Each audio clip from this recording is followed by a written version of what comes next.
நாங்கள் அதை சரியாக கையாளுவதற்கு எங்களுக்கு பெலன் தாருங்க ஆண்டவரே, பெலன் தாருங்க ஆண்டவரே. இந்த ஃபோனை என்னைக்கு நிறைய பேர் கையில் எடுத்தாங்களோ அன்னையிலிருந்து தான் அவ்வளவு கலக்கம், அன்னையிலிருந்து தான் அவ்வளவு மன வருத்தங்கள், அன்னையிலிருந்து தான் அவ்வளோ பிரச்சனை. தேங்க்யூ ஜீசஸ், ஹல்லேலூயா. சிஸ்டர், இது வந்ததுலேருந்து தானே சிஸ்டர் நீங்கள் மாறினீங்க. பிரதர், இது வந்ததுலேருந்து தானே பிரதர் நீங்கள் ரொம்ப மாறினீங்க. இந்த ஜெபம் குறைஞ்சது அதனால தானே பிரதர். நீங்கள் இவ்வளோ தப்பு பண்ணுறதுக்கு காரணம் அதுதானே பிரதர். அதுலேருந்து நீங்கள் தெரிஞ்சுக்கிட்டது ரொம்ப கொஞ்சம், ஆனால் அதில் நீங்கள் விழுந்து போனது ரொம்ப அதிகம் இல்லை.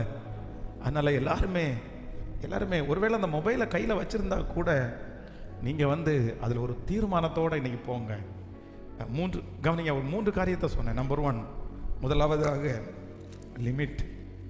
என்னுடைய சோசியல் மீடியாவில் என் மொபைலில் ஒரு லிமிட் வச்சுக்குவேன். நம்பர் 2, ரெண்டாவதாக சொல்லுங்கள், நான் எனக்கு முக்கியமானது என்னுடைய எது எனக்கு முக்கியமோ அதை மட்டும்தான் நான் செய்வேன். அதில் நம்பர் 3, மூன்றாவதாக என்னுடைய பிரச்சனைக்கு நான் அதுக்கு கீழே என்ன பண்ண மாட்டேன்னா, நான் போய் ஒளிஞ்சிக்க மாட்டேன். எனக்கு பாதுகாப்பு அது கிடையாது, எனக்கு ஆலோசனை சொல்லுகிற ஆலோசகர் அது கிடையாது, என்னுடைய கவுன்சிலர் அது கிடையாது, எனக்கு ஸ்ட்ரெஸ் ஃப்ரீ அது கிடையாது. என் ஸ்ட்ரெஸ் ஃப்ரீ என்னுடைய கவுன்சிலர். ஹல்லேலூயா.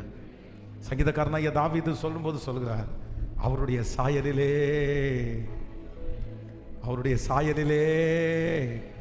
சொல்லுங்க, அவருடைய சாயலிலே நான் திருப்தி ஆவேன், அவருடைய சாயலிலே நான் திருப்தி ஆவேன். கையை மேலே உயர்த்தி ஒப்பு கொடுக்குறவங்க எல்லாம் ஒப்பு கொடுத்து முழு பலத்தோட, ஆண்டவரை சாரிப்பா, உண்மையிலே உங்க மேல பெரிய நோக்கத்தை ஆண்டவர் வச்சிருக்கிறேன். அம்மா, நீங்க எத்தனை வயதானாலும் உங்களை ஜெபிக்க வச்ச அழகு பார்க்கிற கத்த சொல்ற, நீங்க மட்டும் ஜெபம் பண்ணா எத்தனை சத்தருடைய கிரியை அழியும் தெரியுமா? நீ யாருக்கும் தெரியாம ஒரு ரூம்ல உட்கார்ந்து ஜெபம் பண்ணுவீங்க, ஆனா கர்த்தர் 1000 கிலோமீட்டருக்கு அந்த பக்கம் உங்க ஜெபத்தினால ஒரு நபரை சந்திப்பார், உங்க ஜெபத்தினால ஒரு குடிகாரனை மாற்றுவார், உங்க ஜெபத்தினால ஒரு திருச்சபையை கர்த்தர் கட்டி எழுப்புவார், உங்க ஜெபத்தினால ஒரு ஊழியக்காரரை கர்த்தர் பாதுகாப்பார். ஹல்லேலூயா, ஹல்லேலூயா. ஆனா சத்துரு அதை அறிந்து கொண்டு எப்படியாவது உங்களை அடிமைப்படுத்தணும்னு நினைக்கிறான். ஆனா ஆண்டவர் இன்றைக்கு இந்த முதல் நாள் கன்வென்ஷன்ல கர்த்தர் சொல்றாரு, இல்ல நீ அதை தூக்கி போடு, அது வேண்டாம், அது ஒன்னு ஆளுகை செய்யறதுக்கு நீ அதை விடாத.